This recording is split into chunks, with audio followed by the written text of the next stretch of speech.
Hi ಎಲ್ಲರಿಗೂ ನಮಸ್ಕಾರ. Welcome back to my YouTube channel. So ಇದು ಗಣೇಶ ಹಬ್ಬದ ಬ್ಲಾಗು. ಗಣೇಶ ಹಬ್ಬದಲ್ಲಿ ನಾನು ಡ್ರೈ ಫ್ರೂಟ್ಸ್ ಲಡ್ಡುನ ಮಾಡಿದ್ದೆ. ಡ್ರೈ ಫ್ರೂಟ್ಸ್ ಲಡ್ಡು ಮಾಡೋದು ತುಂಬ ಸಿಂಪಲ್. ಹೇಗೆ ಅಂತ ನೋಡೋಣ ಬನ್ನಿ. ಏನಿಲ್ಲ, ಡ್ರೈ ಫ್ರೂಟ್ಸ್ ಲಡ್ಡು ಮಾಡೋದು ತುಂಬ ಸಿಂಪಲ್. ನಿಮಗೆ ಎಷ್ಟು ಬೇಕೋ, ಯಾವ್ಯಾವ ಥರದ ಡ್ರೈ ಫ್ರೂಟ್ಸ್ ಬೇಕೋ ಅದೆಲ್ಲ ತೊಗೊಳ್ಳಿ. ನನಗಿಲ್ಲಿ ಯಾವ್ಯಾವ ಥರದ್ದು ಬೇಕು ಅಂತ ನಾನು ಎಲ್ಲನೂ ತೊಗೊಂಡಿದ್ದೀನಿ. ನಾನು ಏನೇನು ತೊಗೊಂಡಿದ್ದೀನಿ ಅಂದರೆ 3/4 ಕಪ್ಪಷ್ಟು ಪಿಸ್ತಾ, ಆಮೇಲೆ 1 ಕಪ್ಪಷ್ಟು ಬಾದಾಮ್, ಆಮೇಲೆ 1 ಕಪ್ಪಷ್ಟು ಗೋಡಂಬಿ, ಆಮೇಲೆ 1 ಕಪ್ಪಷ್ಟು ದ್ರಾಕ್ಷಿನ ತೊಗೊಂಡು, ಒಣ ದ್ರಾಕ್ಷಿನ ಅದನ್ನು ಕಟ್ ಮಾಡಿ ಇಟ್ಟಿದ್ದೀನಿ. ಆಮೇಲೆ ಸ್ವಲ್ಪ ಚಿಕ್ಕ ಕಪ್ಪಲ್ಲಿ ತೊಗೊಂಡಿರೋದಿದ್ದು ಸ್ವಲ್ಪ ಕೊಬ್ಬರಿ ತುರಿನ ತೊಗೊಂಡಿದ್ದೀನಿ. ಆಮೇಲೆ ಬಿಳಿ ಎಳ್ಳು, ಅದ್ರ ಜೊತೆಗೆ 2 ಏಲಕ್ಕಿ. ಇದು ಪಂಪ್ಕಿನ್ ಸೀಡ್ಸು, ಇದನ್ನು ಸ್ವಲ್ಪ ತೊಗೊಂಡಿದ್ದೀನಿ ಪಂಪ್ಕಿನ್ ಸೀಡ್ಸು. ಇದು ನೆಕ್ಸ್ಟ್ ಸನ್ಫ್ಲವರ್ ಸೀಡ್ಸು.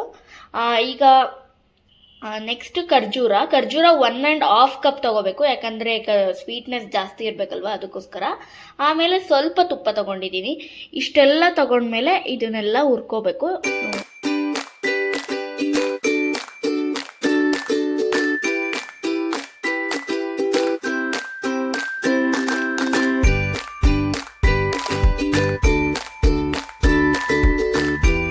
ಇವಾಗ ಬಾಣಲಿನ ಕಾಯಕ್ಕಿಟ್ಟಿದ್ದೀನಿ. ಬಾಣಲಿ ಕಾದ ನಂತರ 1 ಸ್ಪೂನ್ ತುಪ್ಪ, ಸ್ವಲ್ಪನೇ ತುಪ್ಪ ಹಾಕೊಳ್ಳಿ. ತುಪ್ಪ ಹಾಕಿದ ನಂತರ ತಗೊಂಡಿರೋ ಎಲ್ಲ ಡ್ರೈ ಫ್ರೂಟ್ಸ್ ಒಂದೊಂದಾಗೇನೆ ಹುರ್ಕೊಬೇಕು. ಒಂದು 5 ಮಿನಿಟ್ಸ್ ಅಷ್ಟು ಲೋ ಫ್ಲೇಮಲ್ಲೇ ಹುಡ್ಕೊಳ್ಳಿ, ಇಲ್ಲಾಂದರೆ ಸೀರೋಗ್ಬಿಡುತ್ತೆ. ಡ್ರೈ ಫ್ರೂಟ್ಸ್ ಲಡ್ಡು ಚೆನ್ನಾಗಿರೋದಿಲ್ಲ. ನೋಡಿಕೊಂಡು ನಿಧಾನಕ್ಕೆ ಹುರ್ಕೊಬೇಕು.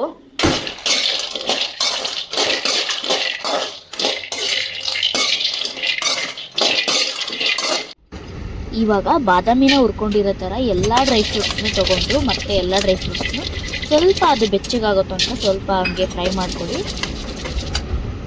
ಈಗ ನಾನು ಏನೇನು ತೊಗೊಂಡಿದ್ದೆ ಅದು ಎಲ್ಲನೂ ನಾನು ತುಪ್ಪದಲ್ಲಿ 1 ಸ್ಪೂನ್ ತುಪ್ಪ ಹಾಕಿ ಒಂದು ಸ್ವಲ್ಪ ಅದು ಬಿಸಿ ಆಗೋ ತನಕ, ಬೆಚ್ಚಗಾಗೋ ತನಕ ಎಲ್ಲನೂ ಹುರ್ಕೊಂಡು ಸೈಡಿಗೆ ಎತ್ತಿಟ್ಕೊಂಡೆ. ನಾವು ಹುರಿದಿರೋ ಎಲ್ಲ ಡ್ರೈ ಫ್ರೂಟ್ಸ್ನು ಮಿಕ್ಸರ್ಗೆ ಹಾಕಿ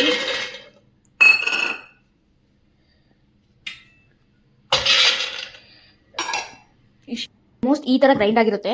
ಸೊ ಇದು ನಾನು ಜಾಸ್ತಿ ಕ್ವಾಂಟಿಟಿ ತೊಗೊಂಡಿದ್ರಿಂದ ಒಂದು 2-3 ಸಲಿನಾರ ಆಫ್ ಮಾಡಿ ಆನ್ ಮಾಡ್ತಿದ್ದೆ. ಸೊ ನೀವು ಏನಾದ್ರು ಕಮ್ಮಿ ಕ್ವಾಂಟಿಟಿಯಲ್ಲಿ ತೊಗೊಂಡಿದ್ರೆ ಒಂದೇ ಸಲ ಇದನ್ನ ಮಿಕ್ಸರ್ನ ಒಂದೇ ಸಲ ಗ್ರೈಂಡ್ ಮಾಡಿದ್ರೆ ಸಾಕು, ಫುಲ್ ಪುಡಿ ಆಗೋಗ್ಬಿಡುತ್ತೆ. ಸೊ ನೋಡ್ಕೊಂಡು ಮಾಡ್ಕೊಳ್ಳಿ ನಿಧಾನಕ್ಕೆ.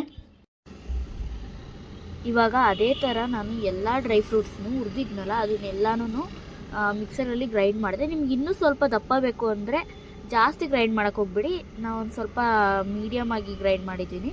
ನಿಮಗೆ ದಪ್ಪ ಬೇಕು ಅಂದರೆ ಸ್ವಲ್ಪ ಕಮ್ಮಿ ಗ್ರೈಂಡ್ ಮಾಡಿ. ಗ್ರೈಂಡ್ ಮಾಡಬೇಕಾದ್ರೆ ನೋಡ್ಕೊಂಡು ಮಾಡಬೇಕು, ಯಾಕಂದರೆ ಅದು ಒಂದೇ ಸಲ ಟರ್ನ್ ಮಾಡಿಬಿಟ್ಬಿಟ್ರೆ ಫುಲ್ ಪುಡಿಯಾಗಿ ಹೋಗ್ಬಿಡುತ್ತೆ. ಯಾಕಂದರೆ ಹುರಿದಿರ್ತೀವಿ, ಅದೆಲ್ಲ ಬೆಚ್ಚಗಾಗಿರುತ್ತೆ. ಸೊ ಒಂದ್ಸಲಿ ಮಿಕ್ಸರ್ನ ಆನ್ ಮಾಡಿ ಆಫ್ ಮಾಡಿ. ಇವಾಗ ಅದೇ ಬಾಣಲಿಗೆ ಮತ್ತೆ ಒಂದು 2-3 ಸ್ಪೂನ್ ತುಪ್ಪ ಹಾಕಿ ಡೇಟ್ಸ್ನ ಕಟ್ ಮಾಡಿರ್ತೀವಲ್ಲ, ಅಂದರೆ ಹಸಿ ಖರ್ಜೂರ, ಅದನ್ನು ಹಾಕಿ ಸ್ವಲ್ಪ ಅದು ಸಾಫ್ಟ್ ಆಗಬೇಕು ಮತ್ತು ಅದು ಹೊಂದ್ಕೊಳ್ಳೋ ಥರ ರೀತಿ ಆಗಬೇಕು. ಅಲ್ಲಿ ತನಕ ಅದನ್ನು ಫ್ರೈ ಮಾಡ್ತಾನೆ ಇರಿ. ಕೆಲವ್ರು ಏನು ಮಾಡ್ತಾರೆ ಅಂದರೆ ಖರ್ಜೂರನ ಮಿಕ್ಸರ್ ಗ್ರೈಂಡರಲ್ಲಿ ಹಾಕಿ ರುಬ್ತಾರೆ. ಅದರಿಂದ ಏನಾಗುತ್ತೆ ಅಂದರೆ ಬ್ಲೇಡೆಲ್ಲ ಹಾಳಾಗಿಬಿಡುತ್ತೆ. ಅದಕ್ಕೆ ನಾನು ಚಿಕ್ಕದಾಗಿ ಕಟ್ ಮಾಡಿ ಅದನ್ನು ತುಪ್ಪದಲ್ಲೇ ಸ್ವಲ್ಪ ಅದನ್ನು ಸ್ವಲ್ಪ ಇದಾಗೋ ತನಕ ಸ್ವಲ್ಪ ಮಿತ್ತಿದ್ದೀನಿ. ಆಮೇಲೆ ಅದಾದ ನಂತರ ಅದಕ್ಕೆ ದ್ರಾಕ್ಷಿನ ಕಟ್ ಮಾಡಿದ್ವಲ್ಲ ಅದನ್ನು ಆ್ಯಡ್ ಮಾಡಿ ಅದನ್ನು ನೀಟಾಗಿ ಹೊಂದಿಸ್ತಾ ಇದ್ದೀನಿ. ಅದನ್ನು ಒಂದು ಸ್ವಲ್ಪ ಬಿಸಿ ಮಾಡಿರ್ತೀವಿ ಫಸ್ಟೇ. ಸೊ ನೀಟಾಗಿ ಹೊಂದಿಸಿದ ನಂತರ ನಾವು ಎಲ್ಲ ಡ್ರೈ ಫ್ರೂಟ್ಸ್ನ ಮಿಕ್ಸರಲ್ಲಿ ಗ್ರೈಂಡ್ ಮಾಡಿದ್ವಲ್ಲ ಅದನ್ನು ಹಾಕಿ ಚೆನ್ನಾಗಿ ಅದನ್ನು ಮಿಕ್ಸ್ ಮಾಡಬೇಕು. ನಿಮ್ಗೇನಾರು ಚೆನ್ನಾಗಿ ಮಿಕ್ಸ್ ಮಾಡಬೇಕು. ಅದೇನಾದ್ರೂ ಅಕಸ್ಮಾತ್ ಹೊಂದ್ಕೊಳ್ಳಿಲ್ಲ ಅಂದರೆ ನೀವೇನಾರು ಖರ್ಜೂರ ಕಮ್ಮಿ ಹಾಕಿ ಹೊಂದ್ಕೊಳ್ಳಿಲ್ಲ ಅಂದರೆ ನೀವು ಸ್ವಲ್ಪ ಬೆಲ್ಲದ ಪಾಕ ಕಾಯಿಸ್ಬಿಟ್ಟು ಅದನ್ನು ಲಾಸ್ಟಿಗೆ ಎಲ್ಲ ಮಿಕ್ಸ್ ಮಾಡಿದ್ಮೇಲೆ ಹಾಕಿ ಹೊಂದಿಸ್ಕೊಬೋದು. ನಾನಿಲ್ಲಿ ಎಲ್ಲ 1/4 kg ತೊಗೊಂಡಿದ್ರಿಂದ ಡೇಟ್ಸ್ ಸ್ವಲ್ಪ ನನಗೆ ಕಡಿಮೆ ಆಗ್ತು ಅನಿಸ್ತು.